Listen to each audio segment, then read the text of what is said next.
Sagaleen kiyya si haaga'u. Biraan naa ga'aa? Biraan naa ga'aa? Dhungachuu qabdaa mul'atee. Dhume gataattiin sin dhungadhu. Hin dhungadhu. Hin dhungattu. Hin dhungadhu. Hin dhungattu. Hin dhungadhu. Abbaa abdi balokee dhungadeessii miti ittiin dhungattu. No echaa jiran asii koommentii kun warri wanta kanaan kannine kana no jaas jala. Allah laazim bakka. Allah naaf abbaat jirabbi qabna bara kanattaan nu eegganii bakka. Dhuguma wal jaallatanii dhuguma wal jaallatanii. Amma yeroo sadii baalee akka isin jalatti na ajjeese maal wayyaare maal wayyaamma. Baalee akka dhungatu nursery. Deema ati dhungatu baalee akka dhungatu dullacha kanaan dhungatu dullacha kana isaan dhungatu. Simpan.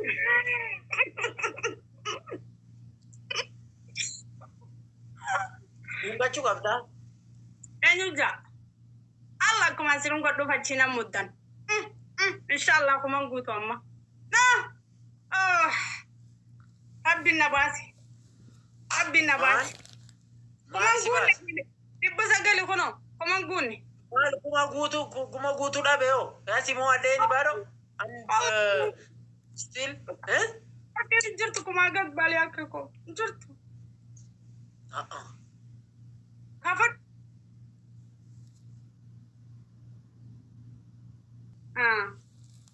Ambeta sirra na ujira. Na, dhugamo. Na yaadu jirta? Dhuga si na ujira. Ati maal taatee maanaanaadha? Adabbi dhugaa si kennutti fedhu bitta badi sirra na abbotiya. Adabbi anegersi. Abba abdiitiin adda si baasa jetteetti yaaddee akkas jettee jiruu kana maal na hambiste? Maan abbaa abdii yoo gargarisan baase jala si baase maan namni dhibiin hin jiru? Hin jiru, hin fedhu. Akkam hin jiru? Hin fedhu nama biraa. Maani abbaan abdii isaattumaan addunyaa isaanii guutuu isum qofa akka jira? Anaaf daawwitii kootii bar keessatti ilaala. Nam gurraachi akkam daawwitii ta'a gurraachi sun akkamiin dagartatiin nam Kaisisaa bareedaa diimaa kana la. Abbaan abdii eessaan diima badi gurraachumsani. Abbaan abdii waan dibate malee bareedaa tokko bar hin beektu ati. Nagarree takka? Abbaan abdii keenya jira abbaa abdii ka mataa goola sun. Mataa goola gurraacha. Abbaa abdii gurraacha mataa goola. Yeroo si bira dhufe nama biraati. Ati waan hin jaalanneef akkas si fakkaata. Abbootiya. Abbaan abdii dukkan keessa mul'atu. Abbaan abdii dukkan keessa yoo mul'atu. Abbaan abdii aduu biiftuu ganama baatee fakkaata. Abbaa abdii gisee ifaan bade abbaa abdii hin arganu. Ati waan dulloomtee jiran kee agartu waan jirantee dulloomtee waan jirtuuf abbaa abdiin agartu ati. Nama naalala. Ijjiti dulloomte. Ijjiti yaadu dulloomte waan babbareetu arguun dhabu waan babbareetu. Darkundaba ijiti dulloomatte waan babbareedu darkundaba aboyya. Ejjisi addaatee abbaa abdii nama biraatu nagartu laqaata fuutee dhalaa bareedduu fi amtuu adda olaattee firraa ulee kana qabattee teessa. Maal? Abbaa abdii dheeratee laala akkana jira. Dheeratee. Lookoo jee. Jaarsa oduu irra kutte. Oduu dulloomse. Idillee afur. Illee afur naa kannaa. Illee afur naa kannaa. Waliigala. Thank you. Thank you. Lakki dhiisi. Namni biraa naa kannaa abduu galatoome. Namni biraa. Illee sadii naa kannaa. Jiru kana fannifadhu jai.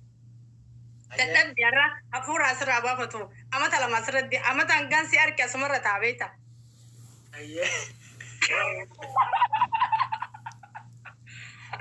Kalsi wal fakkaatu miila kayii doo akkasi dhaabbadhu ol kayi.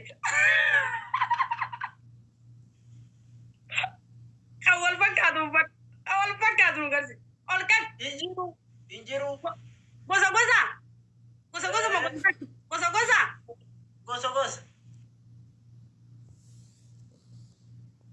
Abdarra. Injiru esa ni barbaade.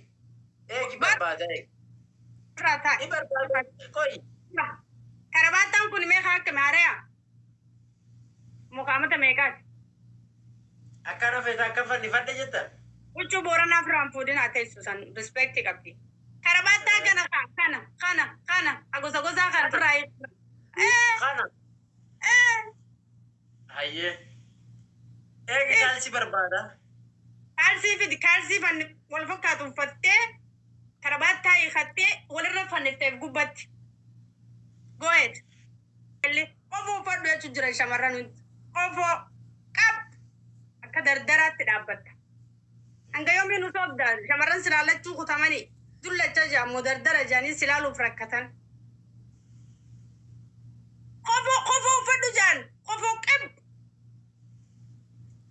وبيتم qofo fadu qofo dabadu martob sun dakhay mesha diraman dalayt kitat insan yalla yalla yalla tanfi وبيت درامتي qof إنجن كيسة حيوانة تتي خانا خاسيت خاني كالسي جيرا دويت مالي براسانو مامي go ahead ayyan ko fadin khanasin qoratin karsis baksmat taya ma okay inshallah yalla go ahead ka yon arra kadar dara godesin dabina kadubri silala tut nalali arra gonte te farra وال درام الفيت يلا انت فرصه جواد خلاص تايم ما اللي سد مغفر المسلمين والمسلمات والمؤمنين والمؤمنات الأحياء منهم والأموات إنك سميع قريب مجيب الدعوات برحمتك يا أرحم الراحمين اللهم اهدنا فيمن هديت وعافنا فيمن عافيت وتولنا فيمن توليت وبارك لنا من الخير فيما أعطيت وقنا واصرف عنا برحمتك شر ما قضيت فإنك تقضي بالحق ولا يقضى عليك إنه لا يذل من واليت ولا يعز من عاديت تباركت ربنا وتعاليت لك الحمد على ما قضيت ولك الشكر على ما أعطيت نستغفرك اللهم من جميع الذنوب والخطايا ونتوب إليك لا ملجأ ولا منجا منك إلا إليك اللهم اقسم لنا من خشيتك ما تحول به بيننا وبين معصيتك ومن طاعتك ما تبلغنا به جنتك ومن اليقين ما تهون به علينا مصاعب الدنيا ومتعنا اللهم بأسمائنا وأبصارنا وقواتنا أبدا ما أحييتنا واجعله الوارث منا واجعل ثارنا على من ظلمنا وانصرنا على من عادانا ولا تجعل مصيبتنا في ديننا ولا تجعل الدنيا أكبر همنا ولا مبلغ علمنا ولا إلى النار مسيرنا واجعل الجنة